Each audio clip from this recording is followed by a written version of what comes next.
Bien, pues buenas tardes, gracias por su presencia.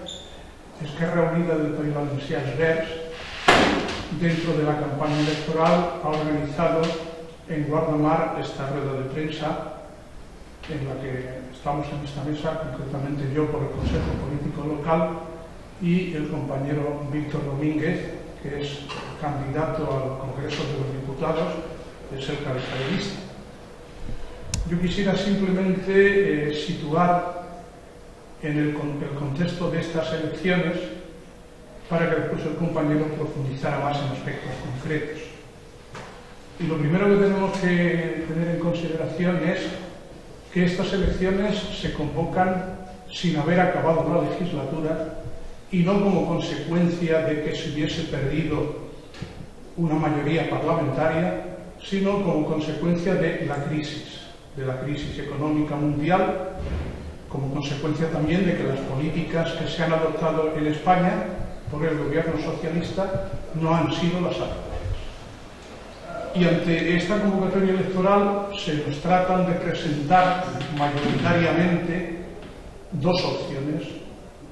Una, que es la misma que está gobernando durante estos 3 años y que no ha sabido gestionar la crisis, que las medidas que ha adoptado han sido postrándose ante las exigencias de los mercados, y otra fuerza política que se presenta como el cambio cuando sabemos que en aquellos lugares donde ellos están gobernando están adoptando las mismas políticas que critican en el partido gobernante.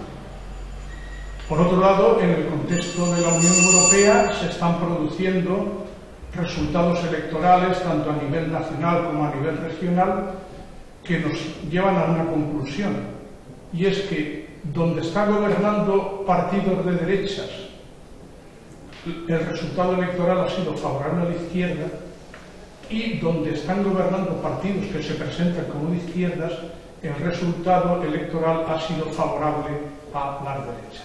¿Por qué? Porque tanto unos como otros están adoptando las mismas políticas.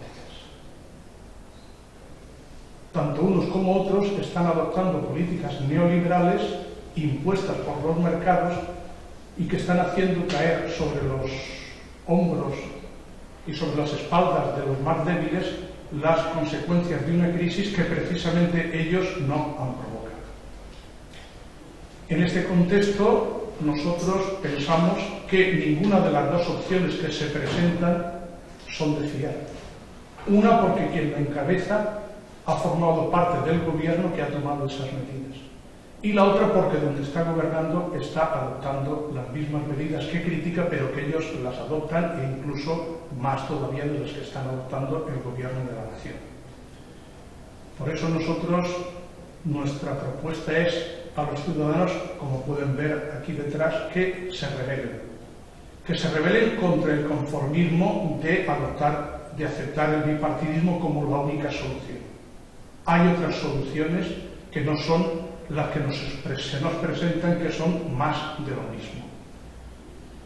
Por eso ahora ya pues yo acabo la introducción, paso la palabra al compañero Víctor, que nos profundizará y dirá más cosas de lo que haya podido decir yo, todas ellas encaminadas a que la ciudadanía sepa que hay otras opciones distintas y que hay opciones y hay posibilidad para la esperanza. Bueno, muchísimas gracias. Desde Izquierda Unida de los Verdes nos presentamos en estas elecciones, la verdad es que con muchísima ilusión.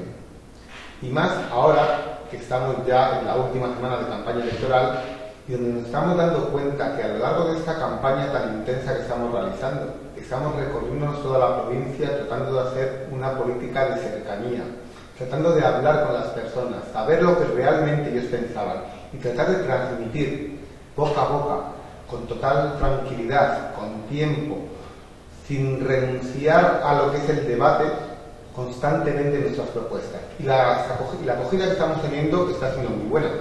Y la verdad es que no nos extraña. No nos extraña porque estamos viendo que desde el Partido Popular y el Partido Socialista están haciendo una campaña de muy baja intensidad. No les interesa que se debata, no les interesa que se hable de lo que realmente preocupa a los ciudadanos. Lo vimos en el famoso debate que, por cierto, nos costó a los ciudadanos 540.000 euros entre Rajoy y Rubalcaba, que podíamos denominarlo como el debate de los recortadores, porque lo único que se limitaron fue a echarse en cara si tú recortas más en la administración central o tú recortas más en las administraciones autonómicas donde gobiernan. Pero que en realidad no hubo ninguna propuesta que a los ciudadanos les diera un mínimo halo de esperanza, una mínima posibilidad de que sus problemas, los problemas que están sufriendo en el día a día, podían tener solución.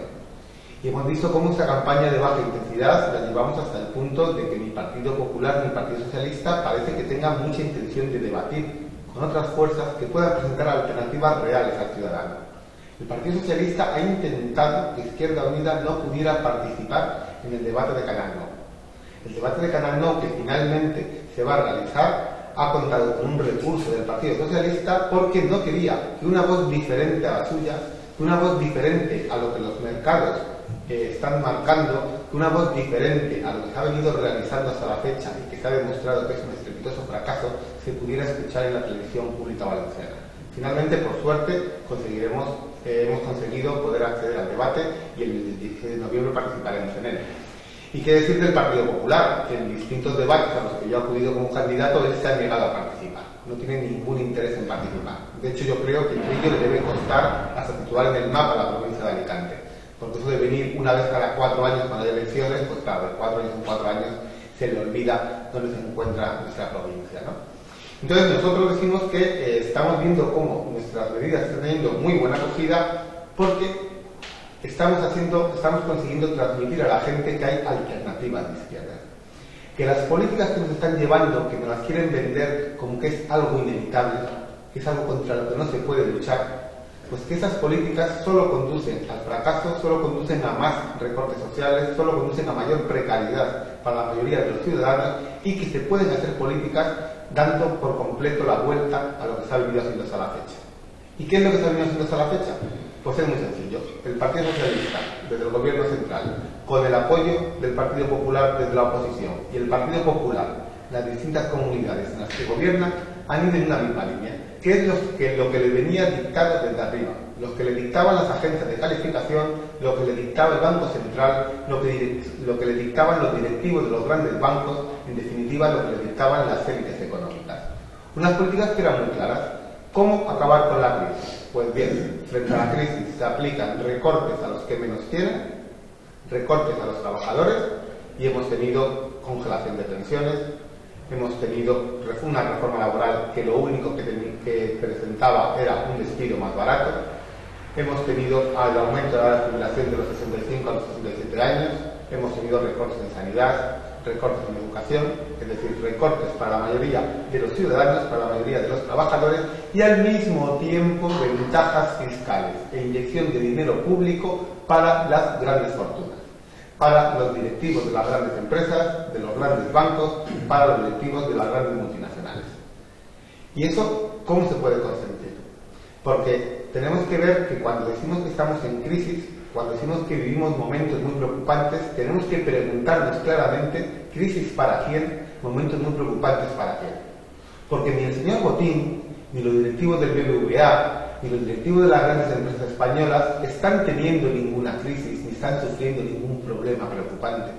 La crisis, los que realmente estamos pagando la crisis, somos la mayoría de los ciudadanos, la mayoría de los trabajadores. Hay que presentar claramente a la mayoría de la población una dicotomía. Hay que saber si se está del lado de las familias que son desahuciadas o del lado de los bancos que se están desahuciando. Hay que presentar a la gente si se está con el estudiante que tiene dificultades para encontrar un trabajo a tiempo parcial y que, por cierto, las legislaciones que están haciendo les imposibilita encontrar un trabajo fijo porque se aumenta la edad de los contratos en prácticas hasta los 30 años y tienen que vivir con un salario mínimo de 600 euros, pues hay que saber si se está del lado de ese estudiante o si está del lado de un dangarín que recibe dinero, el yernísimo, ¿no? El yernísimo que recibe dinero de instituciones públicas, porque parece que no es bastante con el dinero que nos cuesta a todos los españoles la Casa Real, no es bastante con que sea la única institución cuyas cuentas no tienen ningún tipo de control, y cómo el Partido Popular y el Partido Socialista se han negado a que se hagan públicas las cuentas de la Casa Real, sino que además tiene que robar a los ciudadanos dinero público, como parece ser que está pasando y que ha salido estos días en prensa. Hay que saber si se están con la política de los grandes eventos, si se está con la Volvo Ocean Race, con la Fórmula 1, con, como ha pasado últimamente, el torneo de golf Carlos Fabra, o se está con aquellos chicos que tienen que estar estudiando en barracones, con aquellas personas dependientes a los cuales no les llega nunca la ley de dependencia, con aquellos pacientes que ven cómo se les cierra la planta de oncología como en el hospital de la Baja, el hospital de Orihuela, de gestión pública. Esa es la dicotomía a la que nos estamos enfrentando. Tenemos que saber para quién se gobierna. Y nosotros lo tenemos muy claro. Hay que gobernar para la mayoría de los ciudadanos. Izquierda Unida Los Verdes es la única fuerza política que puede decir claramente que no tiene ninguna hipoteca con ningún lobby económico. No respondemos más que a una cosa, al pueblo. No respondemos más que a unas personas, aquellas que están sufriendo la crisis. Y tenemos que hacer ver que la política se tiene que hacer para la gran mayoría. No se puede gobernar para un 3% cuando el 97% de las personas están sufriendo grandes dificultades. No se puede consentir el fraude fiscal que tenemos en este Estado. Estamos hablando de 42.500 millones de euros que cada año las grandes empresas y los grandes bancos evaden con el fraude fiscal. Y no se hace nada por evitarlo. Los propios trabajadores de la agencia tributaria, los inspectores de Hacienda, han pedido al gobierno medios para poder combatir el fraude fiscal. Y sin embargo el gobierno se los ha negado. Con esos 42.500 millones de euros, junto con una reforma fiscal en la cual el que más tiene, más paga, algo que parece muy lógico, pero que ni el Partido Popular ni el Partido Socialista ven, porque le han estado rebajando cada vez más el impuesto a los que más tenían, y han eliminado impuestos de patrimonio, han eliminado impuestos de sociedades, han eliminado impuestos de sucesiones, han reducido los tramos de las rentas más altas, los tramos impositivos de las rentas más altas. Pues bien, con ese dinero que se podía recaudar por todas estas medidas, combatiendo la economía sumergida, habría que tener mucho más inspectores de trabajo para acabar con la economía sumergida, se podrían haber evitado todos los recortes que han venido sufriendo los trabajadores y además habría dinero, no solo para mantener unos servicios públicos de calidad, sino para mejorarlos, conseguir una mejor atención a los ciudadanos y además también poder generar empleo de lo público. Porque es una falacia que los 5 millones de parados que tenemos en el Estado, 220.000 en la provincia de Alicante, sea algo que no se puede solucionar. Claro que se puede solucionar. Lo único que hay que hacer es poner los recursos del Estado al servicio de quien más lo necesita. Y desde lo público, si realmente se recaudara el dinero suficiente, se podría generar empleo en rehabilitación de vivienda, se podría generar empleo reactivando la industria en nuestra provincia, se podría reactivar empleo volviendo a darle la dignidad a los agricultores que se merecen.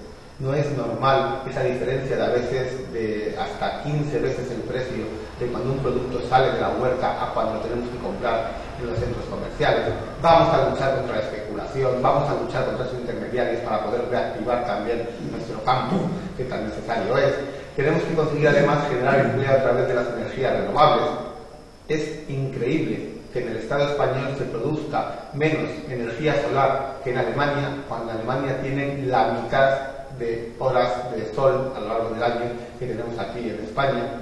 ¿Por qué no vamos a hacer que esta provincia que ha estado explotada a través del turismo y de la construcción, que hemos vivido del sol a través del turismo y de la construcción, podamos seguir viviendo del sol, pero en este caso generando energía renovable? Pero claro, para eso hace falta investigación, hace falta desarrollo, hace falta que lo público se crea que tiene que luchar por los intereses de la mayoría.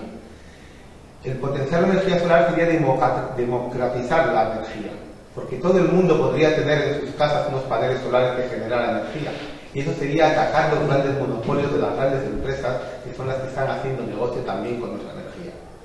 Y estamos hablando de dicotomías, y estamos hablando de que tenemos que pensar cómo los hombres y las mujeres de Izquierda Unida somos gente que están batiendo el cobre en el día a día en la calle y en las instituciones. Nuestros cargos públicos han estado en las instituciones defendiendo a los trabajadores, no tienen nada que esconder. Y al mismo tiempo estaban en la calle, al lado de la gente, escuchando sus problemas y dando la cara por tratar de solucionarlos, movilizándose cuando ellos lo requerían. Y por eso estos días, cuando tanto el Partido Popular como el Partido Socialista sacan a sus muertos de los armarios, y vemos a José María Aznar y a Felipe González dar mítines y se permiten el lujo de descalificar a fuerzas como la nuestra, a mí me hace mucha gracia. Porque yo digo, ¿qué autoridad moral puede tener el señor Aznar o el señor Felipe González cuando están cobrando un sueldo vitalicio por ser expresidentes del Estado de 80.000 millones de euros, perdón, de 80.000 euros anuales netos, y al mismo tiempo están cobrando 200.000 euros anuales por ser directivos de grandes empresas como Endesa o Gas Natural? Cuando nuestro parlamentario en el Congreso de los Diputados, Gaspar Llamazares, hizo una propuesta que fue: si van a cobrar un sueldo de estas grandes empresas, al menos que renuncien a su sueldo vitalicio de presidente. Partido Popular y Partido Socialista se pusieron rápidamente de acuerdo. Les cuesta menos ponerse de acuerdo en esto que en lo que es el decorado para un debate, para decir que no, que esta gente tenía que seguir teniendo privilegios. Y frente a eso está el ejemplo de los hombres y las mujeres de Izquierda Unida, hombres y mujeres como Julio Arguita, que renunció a su pensión de diputado para vivir con su pensión de maestro. Por eso decimos que sí que puede haber una solución, que sí que puede haber una salida, que tenemos que defender claramente lo público, que sectores sociales tan importantes, tan vitales para la vida humana, como la educación, la sanidad, los servicios sociales, la atención a la dependencia, no se pueden convertir en un negocio, porque su rentabilidad no es una rentabilidad económica, es una rentabilidad social. Y las políticas del Partido Popular y del Partido Socialista nos están llevando a degradar esos servicios públicos para que terminen desapareciendo. Porque claro, si nos cierran plantas de hospitales, si nos cierran colegios, si nos eliminan del doble en nuestras clases de lenguas en los colegios, si nuestros niños tienen que estudiar en barracones, al final todo eso es abrir las puertas para que la empresa privada se meta en estos sectores. Y sabemos que lo está haciendo. Y aquí en esa comarca tenemos el ejemplo del Hospital de Gestión Privada de Torrevieja, que ese sí que no sufre ningún recorte. Yo al principio de la campaña electoral, en realidad justo en pre-campaña electoral, visité los dos hospitales que hay en Elche, un hospital de gestión privada y un hospital de gestión pública. Y un oncólogo del hospital de gestión privada me puso un caso que creo que es muy paradigmático. Un paciente que estaba antes en el hospital de gestión pública, al cambiar de domicilio, le cambiaron la adscripción de hospital, y cuando llegó a su nuevo hospital con su expediente médico, el oncólogo tuvo que decirle la verdad. Dijo, pues mire, para el tipo de cáncer que usted tiene y su estado de salud, la quimioterapia que le estaban dando era la más adecuada. Pero en ese hospital de gestión privada, esa quimioterapia no se la podemos dar porque nos la tienen prohibida. Le tenemos que dar una que es más barata. Están mercadeando con nuestra salud. Hospitales que están financiados con fondos públicos, que cobran por paciente público que reciben. Y con eso es algo con lo que no se puede jugar. Nosotros vamos a ser los máximos defensores de lo público, porque lo público es la única garantía de buscar la cohesión social. En ese sentido, nosotros también queremos hacer un llamamiento a lo que es una regeneración democrática. Hemos visto que en esta legislatura, junto con los recortes sociales, hemos asistido a un golpe de Estado a la democracia. Y sí, suena muy fuerte, pero es lo que realmente ha ocurrido. Las políticas que ha realizado el Partido Socialista, con el asentimiento y con la complicidad del Partido Popular, eran políticas que no había, o sea, que decidían gente a la que no había votado nadie. Eran políticas dictadas directamente por gestores económicos a los cuales nadie ha visto nunca y nadie ha votado nunca. No era el programa electoral con el que el Partido Socialista ganó unas elecciones, un programa electoral que ellos han defraudado totalmente, que ellos han engañado a sus votantes y que de hecho ellos han cometido un verdadero fraude electoral. No, era una política que venía dictada por gente a la que nadie había votado, y esto pasaba al mismo tiempo que en las calles, en nuestras calles, en nuestras plazas, la gente estaba manifestando en esto que se ha dado en llamar el movimiento del 15M. Pues bien, nosotros queremos decir que nos vamos a conseguir que los parlamentos se conviertan de nuevo en lo que nunca tenían que haber dejado de ser, en la voz del pueblo. Y vamos a hacer medidas que, aparte de una reforma de la ley electoral que sea justa, que sea proporcional, donde cada persona valga un voto, donde a cada partido le cueste lo mismo conseguir un diputado, cosa que por desgracia no pasa actualmente. Al mismo tiempo que eso, vamos a introducir medidas en las cuales los políticos tengan que rendir cuentas por su gestión. Porque tiene que ser un delito el hecho de incumplir un programa electoral. Un programa electoral es un contrato con el que las personas que nos presentamos en unas candidaturas es un contrato que firmamos con las personas que nos van a votar, que firmamos con los ciudadanos. Y cuando vemos que eso se incumple habitualmente, nos llevamos las manos a la cabeza. Porque el incumplir ese contrato tendría que tener una responsabilidad, tendría que ser un delito. Y nosotros vamos a meter esa medida en el Parlamento. Igual que si en muchos ayuntamientos ya hemos visto que se puede hacer una política mucho más participativa, que se pueden hacer presupuestos participativos, ¿por qué no en el Congreso de los Diputados se pueden hacer consultas habituales a la población sobre temas que sean de una gran importancia? ¿Por qué una reforma laboral que tanto afecta a los ciudadanos no se puede preguntar en referéndum a la gente si está de acuerdo o no con ella? ¿Por qué el aumento de la edad de jubilación de 65 a 67 años no se le puede preguntar a la gente? ¿Por qué cuando nos congelan las pensiones y supone un ahorro, entre comillas, de 1.500 millones de euros para el Estado, no se le pregunta a la gente si esos 1.500 millones de euros prefieren ahorrárselos en las pensiones o prefieren ahorrárselos en los 24 helicópteros de combate que compró en esa misma legislatura el Partido Socialista y que costó esos mismos 1.500 millones de euros? Una política que se acerca al ciudadano sería la mejor manera de lograr esa regeneración democrática que tan necesaria es y que tanto necesitamos. Y tenemos que pensar que hace falta también el generar un tejido, o sea, generar un sector productivo que pueda estar puesto al servicio de los ciudadanos. Un caso paradigmático es la CAM. Hemos visto cómo la CAM, esa caja de ahorros tan cercana a todos los alicantinos y a las alicantinas, después de una gestión nefasta por parte de un consejo de administración donde había miembros del Partido Popular y miembros del Partido Socialista, hemos visto cómo después de que esta CAM es llevada a la bancarrota, hay que inyectar 11.000 millones de euros entre ayudas directas y avales de dinero público para salvarla. Y sí, posiblemente hubiera que dedicar ese dinero público para salvar a la CAM, pero el problema está qué vamos a hacer con la CAM una vez que esté saneada. El Partido Popular y el Partido Socialista lo tienen clarísimo. Una vez saneada la CAM va a ser regalada a algún banco privado. Y me da igual el banco privado que sea, me da igual que sea el Banco de Santander, el BBVA o el Shanghai Bank. Lo que nosotros decimos es que no, que ya que se hace un sacrificio muy importante por parte de todos los ciudadanos, pero cuando se habla de dinero público es el dinero de todos y cada uno de nosotros, que al menos la CAM pueda tener una función que repercuta directamente en el ciudadano. Una CAM que pueda otorgar créditos a un 0% de interés, a un interés mínimo a pequeños y medianos empresarios que lo necesiten para sacar a flote su empresa.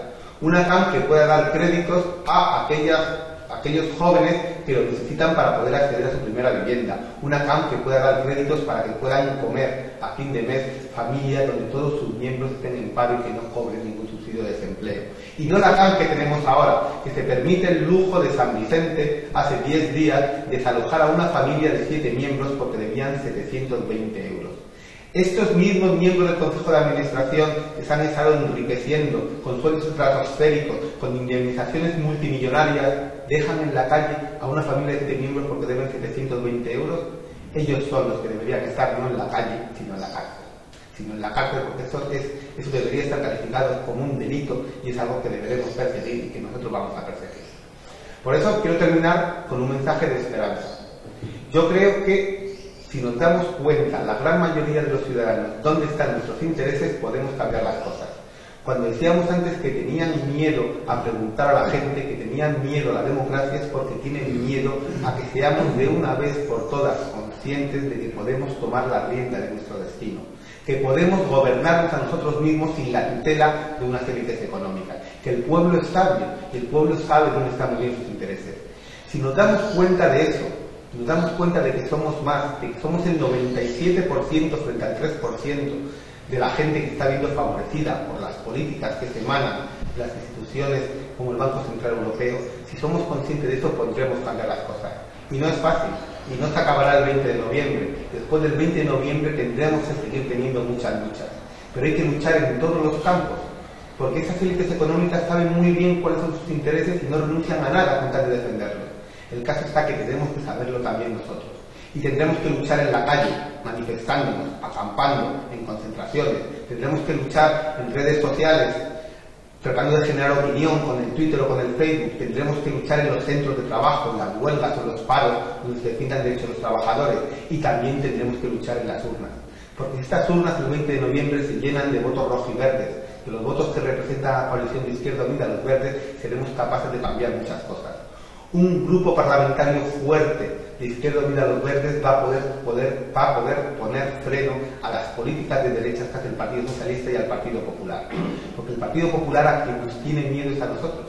El Partido Popular sabe que si Izquierda Unida saca un diputado por la provincia de Alicante, que las encuestas dicen que lo vamos a sacar, que lo vamos a quitar a ellos. Que en otras provincias del Estado está pasando lo mismo y que únicamente una subida de Izquierda Unida puede frenar al Partido Popular. Porque la desilusión que el Partido Socialista, por desgracia, ha generado en sus votantes es tan grande que no puede hacer frente al Partido Popular. Y yo me dirijo a esos votantes desencantados del Partido Socialista. Yo les digo que hay una manera de seguir luchando, que se puede seguir mirando a la izquierda, que hay que transformar la resignación en rebeldía. Izquierda Unida, los Verdes, está ahí para hacerle frente. Que nuestro trabajo, nuestra coherencia, nuestra honradez y las ideas que defendemos han sido siempre las mismas, son ahora mismo las mismas y seguirán siéndolo después del 20 de noviembre. Que hay que luchar porque tenemos que tener muy claro una cosa, que ellos podrán ser muy ricos, pero también son muy pocos. Nada más y muchas gracias. Una preguntita. Sí. ¿Qué expectativa de voto tenéis para Alicante y en general para la Comunidad Valenciana? Sí, nosotros en la provincia de Alicante, nuestras expectativas la verdad es que son muy buenas, por varios motivos. En primer lugar, porque en las elecciones autonómicas de mayo ya subió muchísimo Izquierda Unida, sacamos 44.000 votos, se calcula que con 48.000, 50.000 se puede obtener el diputado por la provincia de Alicante y además vamos en coalición con los Verdes, que sacaron 18.000 votos, con lo cual la suma de esos votos nos darían el diputado con una cierta holgura.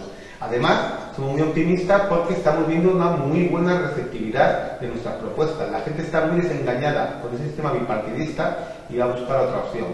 Y en tercer lugar, nosotros también estamos convencidos que a nivel de todo el Estado, Izquierda Unida va a tener un grupo parlamentario fuerte, va a tener un grupo parlamentario importante que va a poder ser el freno a este tipo de políticas. Entonces, nosotros estamos convencidos que aquí, en la provincia de Alicante, donde nos disputamos además el escaño con el Partido Popular, va a ser uno de los puntos fundamentales para poder frenar mayorías absolutas. Vamos a frenar al Partido Popular. En la provincia de Valencia pasa prácticamente lo mismo. Izquierda Unida ahí todavía parece que con más holgura va a sacar el diputado, y nosotros esperamos que esos diputados nos sirvan para conformar este grupo parlamentario y romper esta mayoría absoluta. Muchas gracias. ¿Qué le dirías a esos ciudadanos que siempre dicen, o muchas veces dicen, que bueno, pues Izquierda Unida no va a gobernar, por eso hablan así?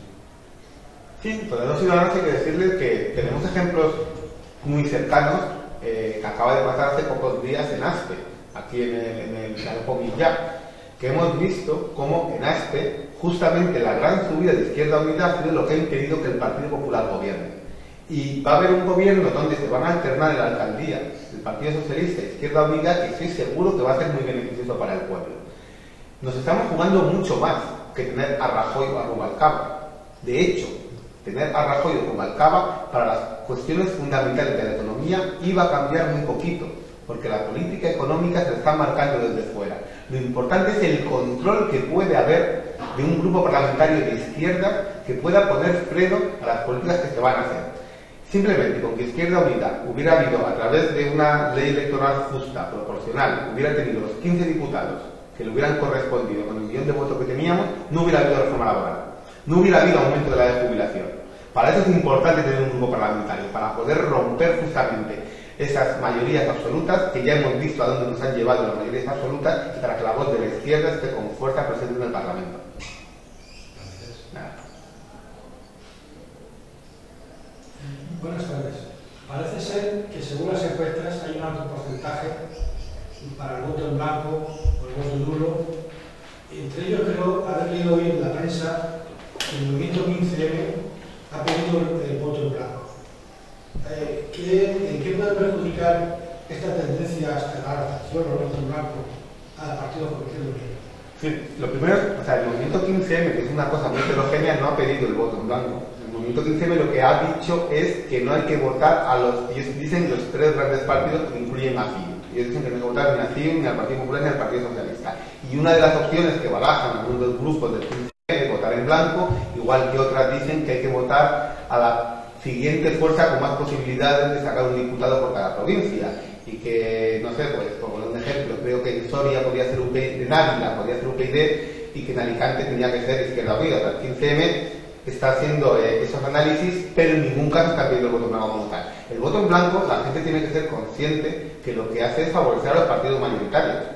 Un voto en blanco, en primer lugar, supone que es un voto de protesta contra el sistema, con lo cual es gente que no está contenta con lo que hay y que no se suma a ninguna opción que pueda hacer frente a ese sistema, como podríamos ser nosotros en este caso. Pero es que además el voto en blanco lo que hace es aumentar el porcentaje de voto válido y dificulta a los partidos con menor representación, como en este caso el nuestro, poder acceder a un diputado. Al final acaban favoreciendo al partido más votado. Estos días Cayo Lara decía, y tengo un ejemplo muy claro, que alguien que iba y que por ejemplo hacía un voto nulo y que tachaba una papeleta o tachaba el nombre de Rajoy o de Rubalcaba y lo echaba y se iba a su casa henchido, contento, diciendo qué rebelde que soy, qué golpe le he dado al sistema. Por desgracia el sistema se ríe de eso. El sistema lo que le gustaría es que la gente rebelde hiciera eso, para poder mantener el bipartidismo y para que las políticas económicas sigan siendo las mismas y dictadas por el